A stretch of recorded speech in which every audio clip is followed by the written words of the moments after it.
So the main challenge I had when creating content for my project on food insecurity was definitely just deciding who I wanted to interview and what kind of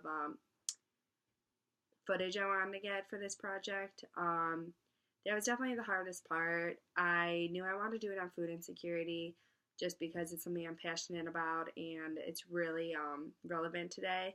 But um, the main, it definitely would have been great to have interviews or footage of people that were food insecure. But since it's such a sensitive subject, I knew that just wasn't possible. So definitely the hardest part was reaching out to people and getting really having to think out of the box to get information for this project. This was also a strength. Um, it was a strength because once I did reach out and I did decide what I wanted to do, I got some great footage and great interviews. Also, just the people I worked with were so helpful and so friendly, especially Teresa Brown from the Eastern Illinois Food Bank or Michael Gillespie, who does a bunch of food insecurity and poverty research here on campus, and Melanie Burns, who's a dietitian on campus. So those three people especially were just so willing to help me, and you could tell they were really passionate about their work. So once I reached out to those people, they made my life so much easier during this project. Um, some other strengths was just the relevance of food insecurity nowadays.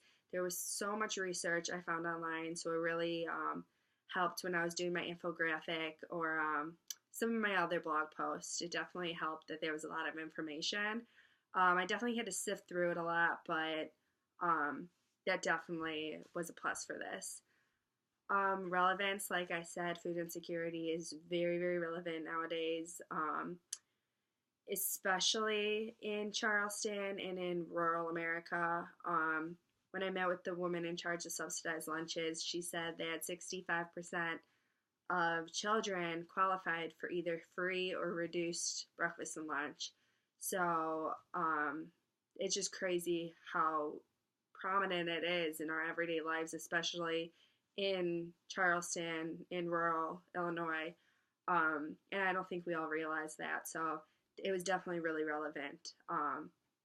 And what I'm going to take away from my class, like I said, I learned so much knowledge about food insecurity and some key like statistics that really shocked me about how um, common it is in Charleston. And I mean, I go to school here, so it's definitely important that I knew kind of some of this stuff.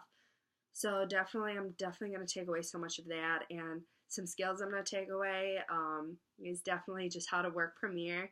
When I first started these projects, I had absolutely no knowledge of Premiere, and I was pulling my hair out trying to do some of this stuff. But now I feel way more confident. I feel like I could do a lot in Premiere, at least a lot more than I could. So I'm definitely going to bring that skill into job interviews or just once I land a job, let them know that I could, if I needed to, create some media through Premiere. So definitely, that's a major skill.